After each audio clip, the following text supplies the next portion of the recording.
Everybody, welcome back to the basement. Welcome back to the channel. Today we're checking out a new locomotive to my collection, and it's this awesome looking SD70MAC from Atlas. This is the Premier Line locomotive, so XMTH tooling. And this was announced in the spring 2023 catalog from Atlas. In fact, this scheme that you see behind me from Union Pacific was actually on the cover of that catalog.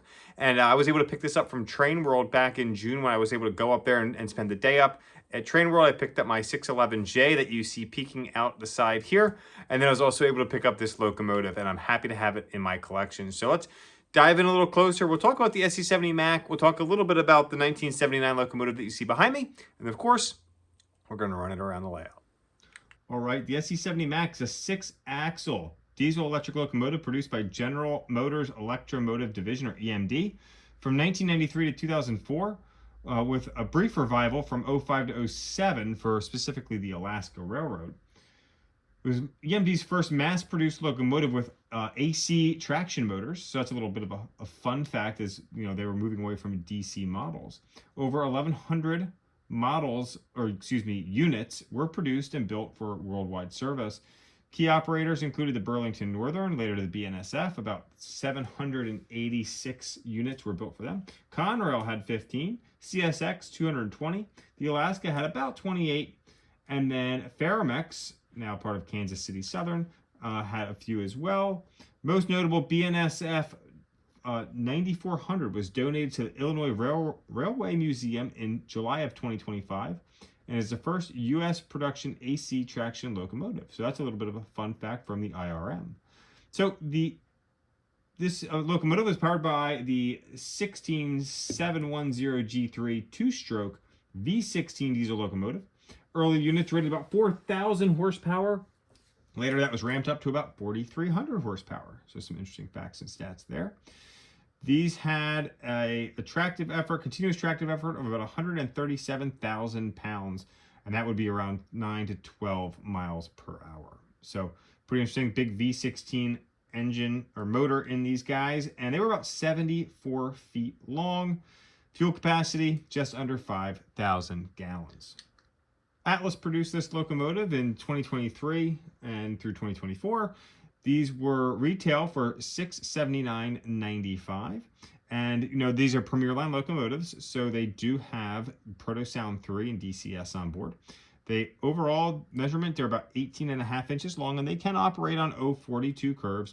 This is a 3-rail model. This is not a 2-rail conversion, so you'll notice it does not have that front fixed pilot, which so means it can navigate some tighter curves, and it's got those big lobster claws on there as well. Those are proto couplers, which you can throw from your DCS app.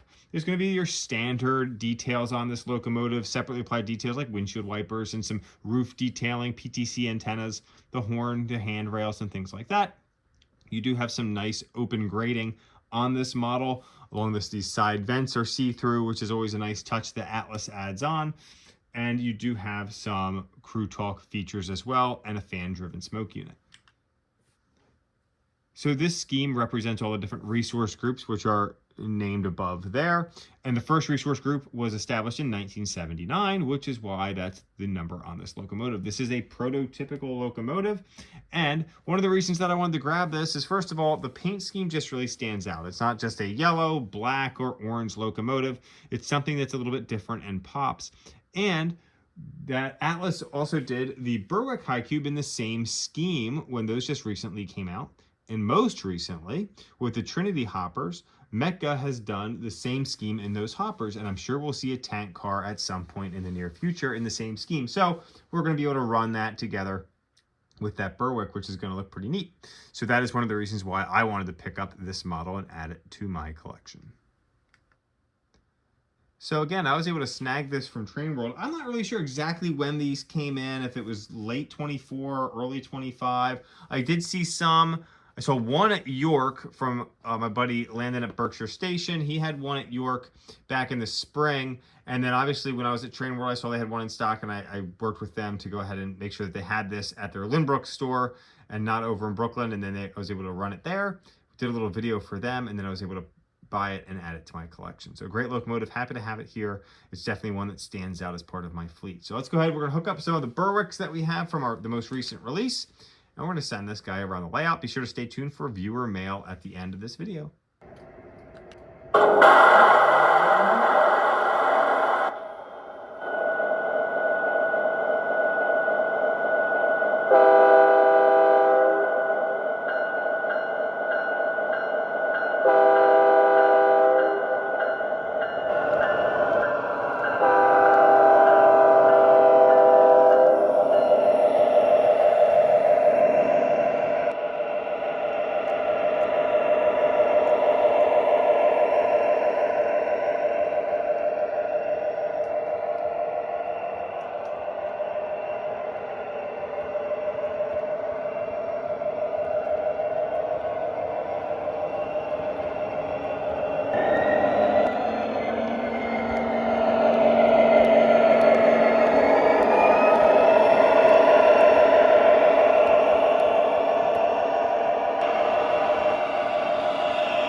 All right, everyone, that's going to wrap this one up. But before we head out, we do have a viewer mail segment today.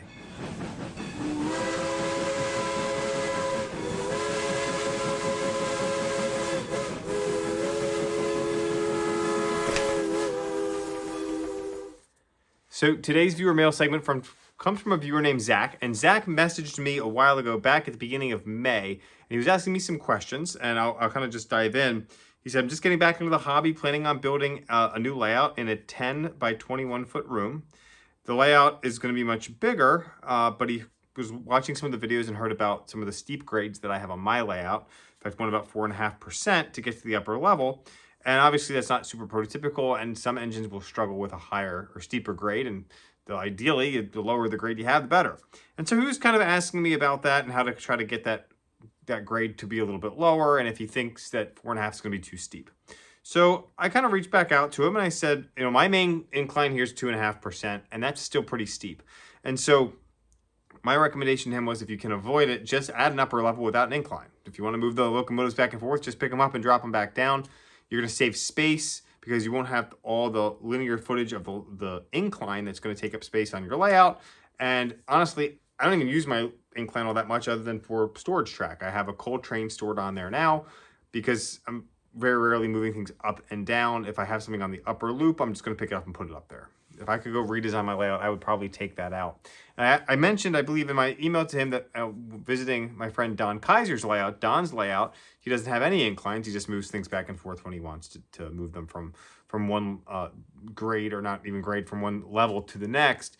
And then Chris RBP famously added his second loop. He's got two big loops that are on a second level and no incline. And so I kind of said, you know, just do that would be my recommendation. And so he did, and he was able to send me a video and some photos. And so we're going to show them here on the channel. So thank you, Zach, for sharing those with us, and we'll check them out here at the end. If you have any comments, questions, videos of your layout that you want to share with the viewers here, go ahead and use the CTATViewerMail@gmail.com email to send them our way. We'll wrap up with some videos of Zach's layout. Thank you all so much for watching, and we'll catch you on the next one.